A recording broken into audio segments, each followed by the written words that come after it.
Tout de Djameldine Benchenouf. Salam alaikum, Zulfillaoun. Bonsoir. L'économie informelle en Algérie. Un phénomène qui a pris possession de la société, qui a bouleversé tous les grands équilibres, qui a supplanté une économie officielle qui ne tient que grâce à la seule exploitation des ressources naturelles. Pourtant, personne dans l'État ou parmi cette nébuleuse qu'on appelle la société civile n'a appréhendé aussi gravement que cela devrait l'être cette économie de l'ombre à sa juste mesure, à ses justes périls. À défaut de statistiques fiables, de recherche et d'investigations universitaires et journalistiques, personne n'a d'idée précise sur cette économie informelle, que certains observateurs qualifient d'économie grise, en ce sens qu'elle est invisible dans les comptes de l'État alors qu'elle y squatte un pouvoir exorbitant. La main mise sur toute l'économie du pays, partout où se pratiquent les échanges commerciaux. Elle utilise le dinar et la devise étrangère, qu'elle ne dépose pas dans les banques ou alors juste pour entrer dans une logique de crédit bancaire.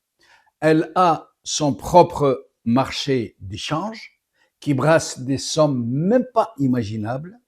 Ces fonds en devises viennent en partie de l'immigration algérienne, oui, mais infiniment plus d'une accumulation qui procède d'un détournement à grande échelle dans les fonds publics par le biais de crédits bancaires à l'importation qui prennent le chemin de la surfacturation et d'échanges parallèles et qui ont fini par générer un immense capital. Dispersé et qui se cherche encore, certes, mais qui pourrait représenter un péril d'organisation pyramidale. Même s'il est devenu la hantise d'un pouvoir qui n'est pourtant que son généreux bienfaiteur.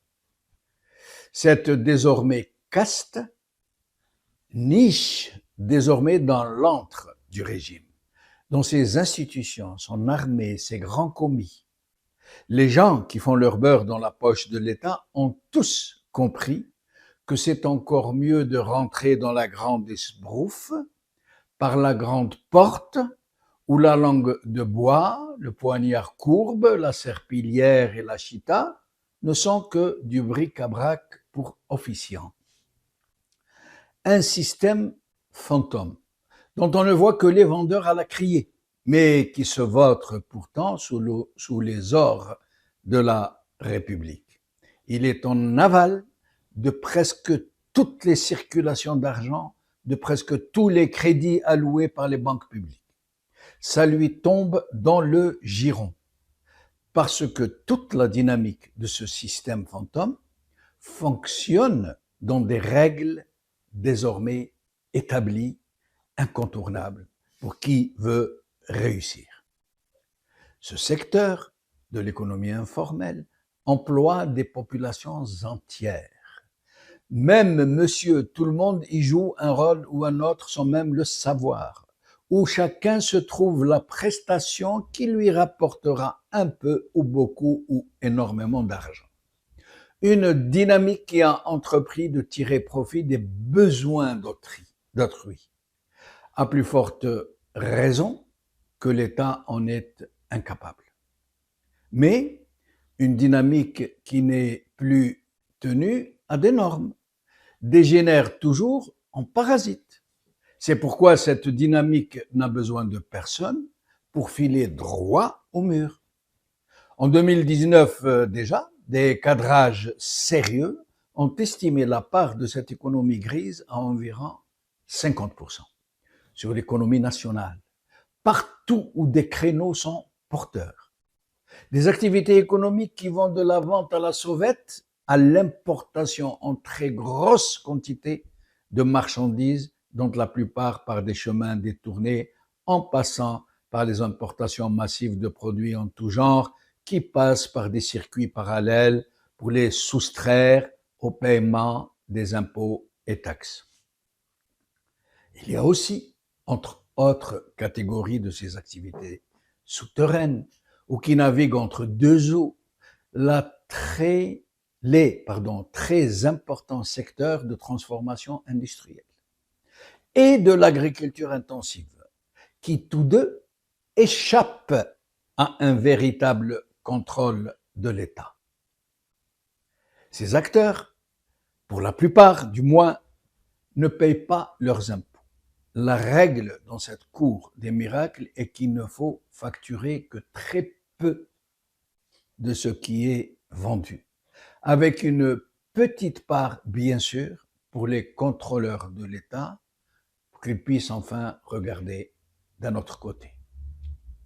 Ces gens-là disent produire algérien, mais pour beaucoup, nombreux de leurs produits de base contiennent des intrants importés par les chemins détournés ou par les circuits dont je viens de parler, pour les soustraire au contrôle de qualité, aux normes de la consommation, à la taxation douanière, à l'impôt et à tout le reste. Un iceberg à peine imaginable dont on ne voit que la partie émergée, mais dont nous n'avons aucune information en profondeur sur son ampleur dans la vie des Algériens, même si on s'en doute.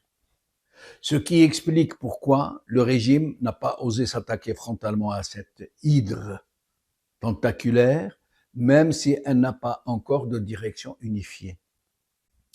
Une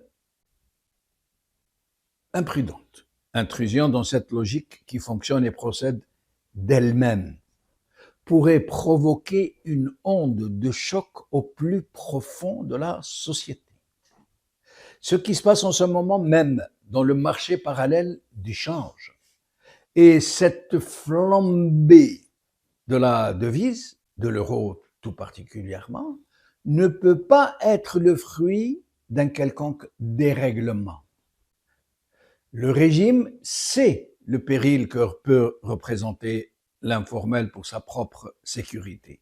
Ce régime qui ne s'est même pas résolu à changer la monnaie pour faire entrer dans les banques l'immense masse monétaire en liberté et qui s'est ménagé ses propres circuits. Il ne l'a pas fait parce qu'il sait que l'informel a pris possession du pays, même si l'informel ne le sait pas encore lui-même, puisqu'il n'a pas de noyau de centre opérationnel. On peut encore le manipuler par l'appât du gain et la menace de représailles fiscales ou fiduciaires au cas par cas, mais ce régime ne pourra pas le contraindre dans son entièreté et en l'état des choses, encore moins par l'entremise de Don Quichotte et ses copains les moulins à vent. Voilà.